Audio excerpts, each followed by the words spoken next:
Welcome back to another video quiz. ഇന്ന് നമ്മൾ അക്രാപൂച്ച ഒന്ന് സർവീസ് ചെയ്യാൻ പോവാട്ടോ. സാധാരണ ഞാൻ കാലങ്ങളായിട്ട് കൊടുക്കുന്നത് കോഴിക്കോടാണ്. എൻ്റെ വണ്ടി ആൾമോസ്റ്റ് ഫസ്റ്റ് സർവീസിന് ശേഷമുള്ള എല്ലാ സർവീസും കോഴിക്കോട് നിന്നാണ് ചെയ്തത്. ഇപ്രാവശ്യം അങ്ങോട്ട് പോകാൻ പറ്റാത്ത അവസ്ഥ. അപ്പോൾ ഓയിലും സാധനങ്ങളൊക്കെ എൻ്റെ അടുത്ത് ഞാൻ ആൾറെഡി വാങ്ങിച്ച് വെച്ചതുണ്ട്. അത് കൊടുത്തിട്ട് നമ്മളെ ജാഗ് കസ്റ്റംസ് നമ്മുടെ കസ്റ്റം വർക്ക്സ് ഒക്കെ ചെയ്യുന്നത്. അപ്പോൾ അവിടെ കൊണ്ടുപോയി കൊടുത്തിട്ടാണ് ചെയ്യുന്നത്. ഇപ്പോൾ വണ്ടി ഏകദേശം 40,000 കിലോമീറ്റർ കഴിഞ്ഞിട്ടുണ്ട്.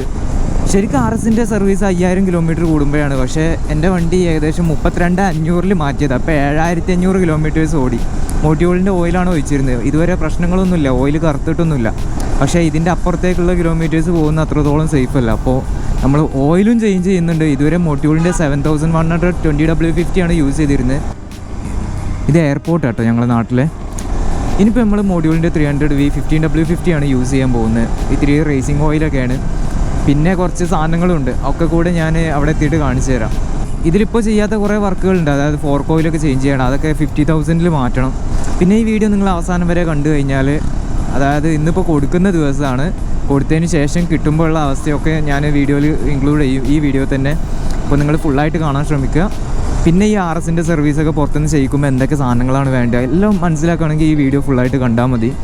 പിന്നെ ഇതിൻ്റെ പോലെ തന്നെ സർപ്രൈസ് ആയിട്ടൊരു സാധനം കൂടെ വണ്ടിയിൽ ഫിറ്റ് ചെയ്യുന്നുണ്ട്. അവിടെ ഞാൻ പറഞ്ഞല്ലോ കസ്റ്റം വർക്ക്സ് ഒക്കെ ചെയ്യുന്നതാണ്. അപ്പോൾ അതിൻ്റെ കൂട്ടത്തിൽ ഇഷ്ടം പോലെ RS ഓണേഴ്സ് ക്രൈവ് ചെയ്യുന്ന ഒരു ചെറിയൊരു മോഡ്. വലിയ ഹൈപ്പുള്ളൊരു സാധനം ഒന്നുമല്ല, പക്ഷേ അത് ലോങ് ടൂറിനൊക്കെ അത്യാവശ്യം നല്ല യൂസ്ഫുൾ ആയിട്ടുള്ളൊരു സാധനം ഇൻസ്റ്റാൾ ചെയ്യുന്നുണ്ട്. അതിൻ്റെ വർക്കിംഗ് ഇൻ പ്രോഗ്രസ് ആണ്. അപ്പോൾ വണ്ടി അവിടെ കൊണ്ടുപോയിട്ട് കൊടുത്താൽ 2-3 ദിവസം ഏറിപ്പോയാൽ അതിനുള്ളിൽ കിട്ടേണ്ടതാണ്. ഇതാണ് നമ്മുടെ സ്ഥലം. നമുക്കിവിടെ വണ്ടി കയറ്റി നോക്കാം.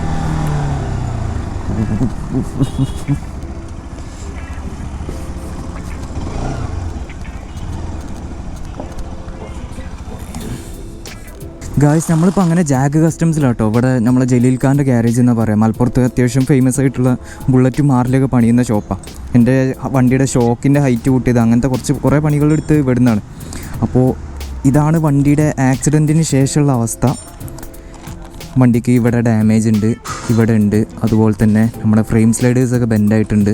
പിന്നെ നമ്മളെ മിറേഴ്സിന് ഡാമേജ് ഉണ്ട്, മാസ്റ്റർ സിലിണ്ടറിൻ്റെ ഡാമേജ് ഉണ്ട്, ലിവേഴ്സിന് ഡാമേജ് ഉണ്ട്, ലിവർ ഗാർഡ് അതും ഡാമേജ് ഉണ്ട്. പിന്നെ നമ്മളെ പൊട്ടിയ വൈസറിന് പകരം തൽക്കാലം ഞാൻ നിഞ്ച 300ൻ്റെ ഒരു മോഡൽ വൈസർ വെച്ചിട്ടുണ്ട്. ഇതെൻ്റെ അടുത്ത് സ്റ്റോക്ക് തന്നിരുന്നതാണ്.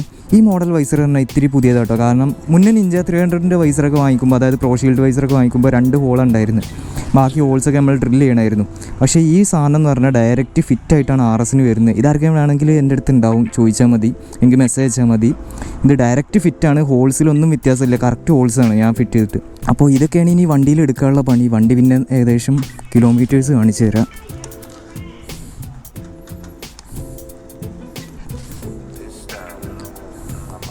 വണ്ടി ഇപ്പോൾ വാൽപ്പാറ പോയി വന്നിട്ട് ട്രിപ്പ് ഇട്ടിട്ട് 530 കിലോമീറ്റർ ഓടി.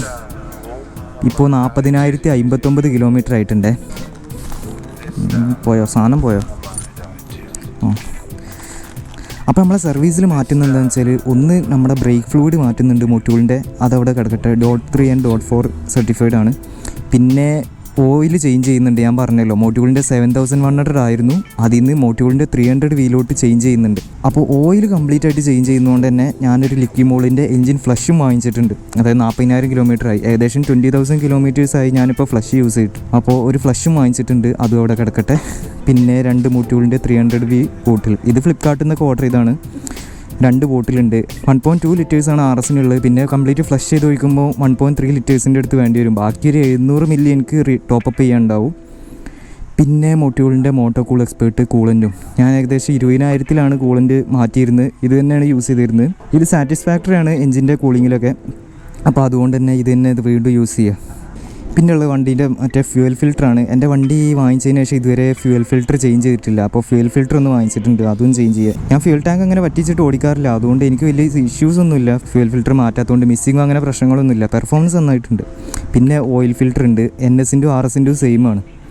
പിന്നെ എയർ ഫിൽറ്റർ വാങ്ങിയിട്ടുണ്ട്. എയർ ഫിൽറ്റർ റീപ്ലേസ് ചെയ്ത് 32,500-ലാണ്. ഇനി ഇൻ കേസ് സാറിന് മാറ്റാനായിട്ടുണ്ടെങ്കിൽ മാത്രം മാറ്റുന്നുള്ളൂ. അപ്പോൾ അതിന് വേണ്ടിയിട്ട് വാങ്ങിച്ചാണ്.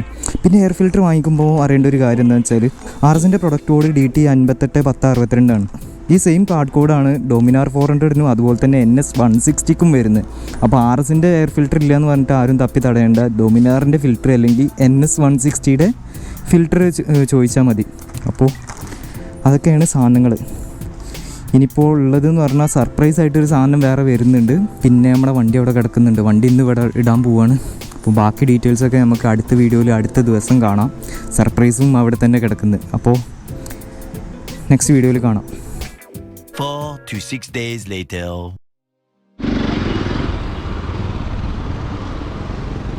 ഗായ്സ്, നമ്മളിപ്പോൾ ഉള്ളത് കോഴിക്കോട് ബൈപ്പാസ് റോഡിലാണ്. ഇപ്പോൾ രാംനാട്ട് വരെയാണ്, ബൈപ്പാസ് കയറുന്ന ഏരിയയിലാണ്. ഇവിടെ വണ്ടി നിർത്തിയിടുന്ന ഇത്തിരി സീനാണ്. പക്ഷേ ഞങ്ങളിപ്പോൾ കുറച്ച് ഫോട്ടോസൊക്കെ എടുക്കാൻ വേണ്ടി പോയായിരുന്നു. അതൊക്കെ കഴിഞ്ഞ് വരുമ്പോൾ ഞാൻ ഈ വണ്ടി സർവീസ് ചെയ്തതിനെ പറ്റി ഡീറ്റെയിൽഡ് ആയിട്ട് ഇപ്പോൾ പറയാമെന്ന് വിചാരിച്ചു. കാരണം ഇവിടെ ഒരു നല്ലൊരു ആംബിയൻസ് ഉണ്ട് കണ്ടിരിക്കാനൊക്കെ. ഇത്തിരി ഒരു സൺസെറ്റ്, ആ ഒരു മൂഡി ക്ലൈമറ്റാണ്. അപ്പോൾ വണ്ടി സൈഡാക്കിയിട്ടുണ്ട്. സീനാവുമോ അറിയില്ല. എൻ്റെ വണ്ടി സർവീസിന് കയറ്റുന്ന വീഡിയോ നിങ്ങളിപ്പോൾ കണ്ടിട്ടുണ്ടാവും. അപ്പോൾ അതിന് ശേഷം ഒരു 2 ദിവസം ഓടിച്ചതിന് ശേഷമാണ് ഞാനിപ്പോൾ ഈ റിവ്യൂ ചെയ്യുന്നത്.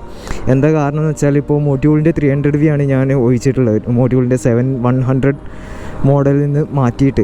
അപ്പോൾ അതിൽ നിന്ന് മാറ്റിയതിന് ശേഷം എന്താണ് അതിൻ്റെ ഒരു ചെറിയൊരു ഐഡിയ തരണമെങ്കിൽ വെറും 2 കിലോമീറ്ററൊക്കെ ഓടിച്ചിട്ട് പറയുകയാണെന്നുണ്ടെങ്കിൽ ഫ്ലോപ്പ് ആയിരിക്കും എന്ന് എനിക്കറിയാം. അതുകൊണ്ടാണ് ഞാൻ ഏകദേശം ഒരാഴ്ചയല്ല ഒരു 4-5 ദിവസത്തോളം യൂസ് ചെയ്ത് അത്യാവശ്യം കിലോമീറ്റേഴ്സ് ഓടി. അപ്പോൾ അതിന് ശേഷമുള്ളൊരു റിവ്യൂ ആണ്. ഇപ്പോൾ മോട്ടോറിൻ്റെ 300V പറ്റി എനിക്ക് എന്താ പറയാനുള്ളത് വെച്ചാൽ, പക്കാ സ്മൂത്താണ്. ആദ്യം ഉള്ളതിനേക്കാളും നല്ല സ്മൂത്തായിട്ടുണ്ട്. അതിൻ്റെ ഒരു റിഫൈൻമെൻറ്റ് ലെവൽ എങ്ങനെ പറയാമെന്ന് വെച്ചാൽ, ഇപ്പോൾ കുറച്ച് വലിയൊരു തരിപ്പും ചെറിയ തരിപ്പുകളൊക്കെ ഉണ്ടെങ്കിൽ അതിൽ ആ വലിയ തരിപ്പുകൾ ഇത്തിരി കൂടെ കുറഞ്ഞിട്ടുണ്ട്. ചെറിയ തരിപ്പുകൾ ഏകദേശം ആൾമോസ്റ്റ് ഇല്ലാതായിട്ടുണ്ട്. നമ്മുടെ ഹാൻഡിൽ ബാറിൽ എത്തുന്ന സാധനം അതിൻ്റെയൊക്കെ ശരിക്കും നോട്ടബിൾ ഡിഫറൻസ് എപ്പോഴാണ് വരിക എന്ന് വെച്ചാൽ, RSന് ഒരു 4500 മുതൽ 5500 RPM വരെ, ആ RPMൻ്റെ ഇടയിൽ ചെറുതായിട്ടൊരു വൈബ്രേഷൻ ആരംഭിച്ച് കയറും. ആ വൈബ്രേഷനൊക്കെ നന്നായിട്ട് കുറഞ്ഞിട്ടുണ്ട്. പിന്നെ ചെറിയ RPM എന്നൊക്കെ വണ്ടി വലിച്ചെടുത്ത് കയറുമ്പോഴേക്കും അതിൻ്റെ ആ ഒരു വണ്ടിയുടെ റിഫൈൻമെൻറ്റ് നന്നായിട്ട് മാറിയിട്ടുണ്ട്. ഇത്തിരി കൂടെ നല്ല സ്മൂത്തായിട്ടുണ്ട്. പിന്നെ എയർ ഫിൽറ്റർ ചേഞ്ച് ചെയ്തു. പിന്നെ ഫ്യൂൽ ഫിൽറ്റർ ചേഞ്ച് ചെയ്തു. ഫ്യൂൽ ഫിൽറ്ററൊക്കെ ഏകദേശം അടഞ്ഞിട്ടുണ്ടായിരുന്നു എന്ന് പറഞ്ഞു. പറ്റ പോയിട്ടില്ല. അപ്പോൾ അവിടെ തന്നെ എടുത്ത് വെച്ചിട്ടുണ്ട്, ഇനി യൂസ് ചെയ്യാനുള്ള മട്ടിൽ. മോട്ടോറിൻ്റെ 300V ഞാനിപ്പോൾ 2 ദിവസത്തെ യൂസ് ചെയ്തിട്ടുള്ള എക്സ്പീരിയൻസ് വെച്ചിട്ട് ഓക്കെയാണ്. സാധനം പക്ക വൃത്തിയാണ് കേട്ടോ. പിന്നെ ഒരു കാര്യം, ഞാൻ സർപ്രൈസ് ഉണ്ടെന്ന് പറഞ്ഞിട്ടുണ്ടായിരുന്നു. അത് ഈ കാരിയറാണ്. ഇത് MTൻ്റെ കാരിയറാണ് കേട്ടോ, MT15ൻ്റെ. ഇത് ആമസോണിൽ നിന്ന് ഓർഡർ ചെയ്താണ്. ഏകദേശം 1400 രൂപയാണ് ആയത്, ഇൻക്ലൂഡിങ് ഷിപ്പിംഗ്. ഇത് ഓട്ടോണിറ്റി JB റേസിങ്ങിൻ്റെ. ഇത് സംഭവം ബാൻഡിഡോസ് എന്നാണ് വരുന്നത്. അവിടെ നിന്നാണ് ഷിപ്പ് ചെയ്തിട്ട് വീട്ടിലോട്ട് വന്നത്. അപ്പോൾ സാധനം കുഴപ്പമൊന്നുമില്ല. പക്ഷേ എത്തിയപ്പോൾ എന്താ പ്രശ്നം എന്ന് വെച്ചാൽ, ഇതാകെ പറ്റ ചെറുതാണ്. അപ്പോൾ ചെറിയ സാധനം ആയതുകൊണ്ട് തന്നെ ഞാൻ ഇത്രയും, അതായത് ആമസോണിൽ നിന്ന് കാണുമ്പോൾ നമ്മൾ വിചാരിക്കും അത്യാവശ്യം വലിപ്പമുള്ള കാരിയറാണ്. പക്ഷേ വന്നപ്പോൾ ഒരു കുട്ടി സാധനമായിരുന്നു. അപ്പോൾ ഞാനത് റിട്ടേൺ അയച്ചാലോ എന്നൊക്കെ വിചാരിച്ച് നിന്നു. പക്ഷേ ഈ വണ്ടിയിൽ വെച്ച് നോക്കിയപ്പോൾ ഈ വണ്ടിക്ക് എന്തുകൊണ്ടും ചേരുന്നത് ചെറിയൊരു കുട്ടി കാരിയർ തന്നെയാണ്. അപ്പോൾ ആ ഒരു ഷോർട്ടായിട്ടുള്ള ആ ഒരു കുട്ടി കാരിയർ ഫീൽ കിട്ടാൻ വേണ്ടിയിട്ട് തന്നെയാണ് പിന്നെ അത് തന്നെ എടുത്ത് ഫിറ്റ് ചെയ്ത് റിട്ടേൺ അയക്കാതെ. അപ്പോൾ അതിൻ്റെ കാര്യങ്ങൾ എങ്ങനെയാണെന്ന് വെച്ചാൽ, ഇതിന് 2 കമ്പിക്കൂട് വരും. ആ കമ്പി കഷ്ണങ്ങളൊക്കെ എടുത്ത് ഒഴിവാക്കിയിട്ടുണ്ട്. ഇതൊക്കെ കസ്റ്റം കമ്പി എടുത്തിട്ട് വളച്ചെടുത്ത് ഉണ്ടാക്കിയതാണ്. ഈ ക്ലാമ്പും ഒക്കെ 2 ക്ലാമ്പ് ഉണ്ട്. 1, 2 ഇവിടെ, 2 ഇവിടെ. അപ്പോൾ അതിൽ ബോൾട്ട് ഇട്ടിട്ട് ടൈറ്റ് ചെയ്തേക്കാണ്. അപ്പോൾ അതിൻ്റെ ഇപ്പോൾ പറ്റുന്ന സീൻ എന്താണെന്ന് വെച്ചാൽ, ഇവിടെ ഈ സീറ്റിൻ്റെ ഇടയിലൂടെ വെള്ളം കയറാതിരിക്കാൻ വേണ്ടിയിട്ടൊരു പ്ലാസ്റ്റിക്കിൻ്റെ പീസ് പോകുന്നുണ്ട്. അപ്പോൾ അത് കട്ട് ചെയ്തിട്ടുണ്ട്. അതിനി എന്തെങ്കിലും ചെയ്യണം. ബാക്കി എല്ലാ വിധത്തിലും ഓക്കെയാണ്. ഇവിടെ ഒന്ന് കവറിട്ട് മൂടി എന്തെങ്കിലുമൊക്കെ ചെയ്യണം. അപ്പോൾ തൽക്കാലം എൻ്റെ ആവശ്യത്തിനുള്ള ഒരു കാരിയർ ആയിട്ടുണ്ട്. അതായത് പില്ലിണൊക്കെ ഇരിക്കും. അപ്പോൾ പില്ലിണൊക്കെ കുറച്ച് ആൾക്കാരെ ഞാൻ കയറ്റി. അപ്പോൾ അവരൊക്കെ ഒരു ഇഷ്യൂവും പറഞ്ഞിട്ടില്ല, ആരും ഇഷ്യൂ പറഞ്ഞിട്ടില്ല ഈ കാരിയർ കൊണ്ട്. പിന്നെ ഇപ്പം എൻ്റെ ബാക്കിൽ ഏകദേശം ഒരു 20-30 കിലോമീറ്ററോളം ഒരുത്തം ഇരുന്നിട്ടുണ്ടായിരുന്നു. അവനൊക്കെ ഇരുന്നിട്ട് പറഞ്ഞത് എന്താണെന്ന് വെച്ചാൽ, ബാക്കിൽ ഇരിക്കുമ്പോൾ നമുക്ക് ഇത്തിരി കൂടെ ബാഗൊക്കെ വെക്കുമ്പോൾ സപ്പോർട്ട് കിട്ടുന്നുണ്ട്. അതായത് കംപ്ലീറ്റ്ലി ലോഡ് അവൻ്റെ മേലേക്ക് വരുന്നില്ല. അങ്ങനെ ആ ഒരു രീതിക്ക് ഒരു കുട്ടി കാരിയർ വെച്ചിട്ടുണ്ട്. പിന്നെ ഞാൻ ഈ സ്റ്റൈലിൽ വെക്കാൻ നിന്നതിന് ഒരു റീസണും കൂടെ ഉണ്ട്. ബാഗ് ഇവിടെ കിടക്കട്ടെ, ഞാൻ പറഞ്ഞുതരാം. അത് നമ്മൾ ഈ സൈഡിൽ നിന്ന് നോക്കിക്കഴിഞ്ഞാൽ ഈ സീറ്റിൻ്റെ സെയിം ലെവലിലാണ് കയറി പോകുന്നത്. അങ്ങനെ ചെയ്യാൻ പറഞ്ഞത് എന്തിനാണെന്ന് വെച്ചാൽ, ഇപ്പോൾ ഇങ്ങനെ ബാഗ് നമ്മൾ വെക്കുകയാണ്. ഇപ്പോൾ എനിക്ക് കെട്ടിപ്പോകണം. ഈ ഒരു സമയത്ത് ഇതിന്മേലൊക്കെ കൂട്ടി കെട്ടാം. അല്ലെങ്കിൽ എന്ത് ചെയ്യാമെന്ന് വെച്ചാൽ, ബാഗ് ഇങ്ങനെ വെച്ചിട്ട് കെട്ടാൻ പറ്റും. ജസ്റ്റ് ആ ഐഡിയ നിങ്ങൾക്ക് മനസ്സിലാകാറില്ല. അതായത് ഈ ബാക്ക് സീറ്റും ഇതും കംപ്ലീറ്റ് ഈ ഏരിയ മൊത്തത്തിൽ യൂസ് ചെയ്യാൻ പറ്റുന്ന രീതിയിലാണ് ഇപ്പോൾ കാരിയർ ഇൻസ്റ്റാൾ ചെയ്തിട്ടുള്ളത്. അതും ഈ ക്ലാംപ്സൊക്കെ വളരെ സ്റ്റേഡിയാണ്, നന്നായിട്ട് വെൽഡ് ചെയ്തിട്ടുണ്ട്. ഏകദേശം 20 കിലോയോളം താങ്ങുമെന്നാണ് പറഞ്ഞത്. അപ്പോൾ നമ്മൾ ടെസ്റ്റ് ചെയ്തിട്ടൊന്നുമില്ല. എനിക്ക് ഉറപ്പുണ്ട്, കാരണം അത്രയും സ്ട്രോങ് ആണ് ഈ സാധനം. അപ്പോൾ ഇതായിരുന്നു അതിൻ്റെ പർപ്പസ്. ഏകദേശം ബാക്ക് സീറ്റ് അടക്കം യൂസ് ചെയ്യാൻ പറ്റുന്ന രീതിയിലൊരു കാരിയർ, ഒരു പകുതി ബാക്ക് സീറ്റും പകുതി കാരിയറും. ആ ഒരു രീതിക്ക് എൻ്റെ ഒരു ആവശ്യത്തിനുള്ള കാരിയറായി. ഇനിയിപ്പോൾ നമുക്ക് സാഡിൽ സ്റ്റേക്ക് ഭാവിയിൽ വേണമെന്നുണ്ടെങ്കിൽ നമുക്ക് വെക്കാം. അങ്ങനെ ഒരു ആലോചന ഇപ്പോൾ ഇല്ല. ഒരു ഓൾ ഇന്ത്യ ട്രിപ്പൊക്കെ അടിക്കുന്ന സമയത്ത് ചിലപ്പോൾ വേണ്ടി വന്നേക്കാം, നമുക്ക് നോക്കാം. അപ്പോൾ ഇതൊക്കെ തന്നെയാണ് ഈ വണ്ടിയുടെ 40,000 കിലോമീറ്റർ സർവീസ് ചെയ്തതിന് ശേഷമുള്ള റിവ്യൂ. വണ്ടി നന്നായിട്ട് റിഫൈൻഡ് ആയിട്ടുണ്ട്, അതിൻ്റെ വൈബ്രേഷൻസ് ഒക്കെ മാറിയിട്ടുണ്ട്. പിന്നെ ബാക്കി കുറച്ച് കാര്യം ഞാൻ ഓടിച്ചിട്ട് പറഞ്ഞുതരാം. വണ്ടി സ്റ്റാർട്ട് ചെയ്യുമ്പോൾ തന്നെ വൈബ്രേഷൻസ് വളരെ കുറവാണ്. ഞാനൊന്ന് കത്തിച്ചെടുത്ത് തരാം.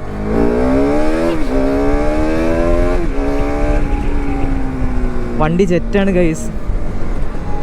വേറെ സംഭവം കൂടെ നോട്ടബിളായിട്ട് പറയാനുണ്ട്. അതായത് ഫസ്റ്റ് ഈ വണ്ടി എടുത്തിട്ട് ഒരു 50 കിലോമീറ്ററിന് ഇത്തിരി കൂടെ വൈബ്രേഷൻ ഉണ്ടായിരുന്നു കേട്ടോ. അതായത് ചെറിയ സ്പീഡിലൊക്കെ വൈബ്രേഷൻ കുറവായിരുന്നു, പക്ഷേ ടോപ്പിൻ്റെ എടുക്കുമ്പോൾ ഇത്തിരി കൂടെ വൈബ്രേഷൻ ക്രീപ്പ് ചെയ്ത് വരുന്ന പോലെ തോന്നിയിട്ടുണ്ടായിരുന്നു. അതൊരു ഇത്തിരി കൂടെ കിലോമീറ്റർ ഓടിച്ചതിന് ശേഷം റെഡിയായി. എന്താ സംഭവം എന്ന് എനിക്ക് മനസ്സിലായില്ല, പക്ഷേ ഇത്തിരി കൂടെ കിലോമീറ്റർ ഓടിച്ചതിന് ശേഷം ആ വൈബ്രേഷൻസൊക്കെ ഡാമ്പായി. നല്ല സ്മൂത്താണിപ്പോൾ. നല്ല സ്മൂത്ത് പറഞ്ഞാൽ പക്ക സ്മൂത്തല്ല, വൈബ്രേഷൻസൊക്കെ അറിയുന്നുണ്ട്, പക്ഷേ ഇത്തിരി കൂടെ സ്മൂത്തറായിട്ടുണ്ട്. അയ്യോ, പോലീസ് അവിടെ നിൽക്കുന്നുണ്ട്.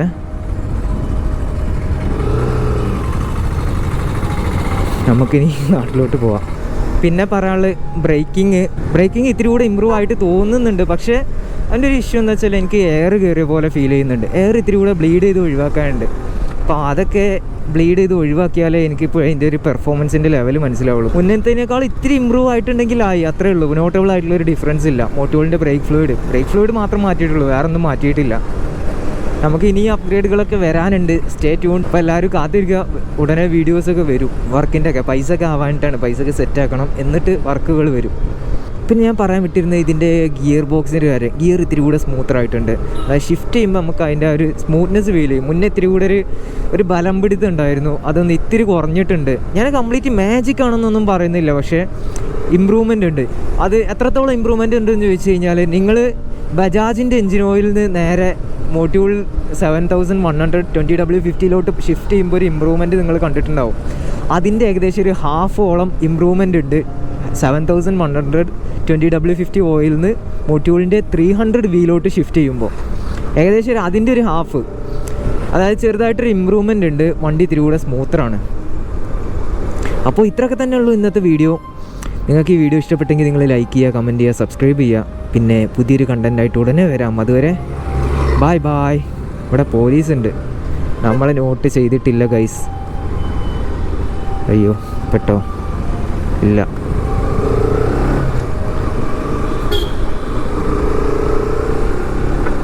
നമുക്ക് നാട്ടിലോട്ട് വിടാം.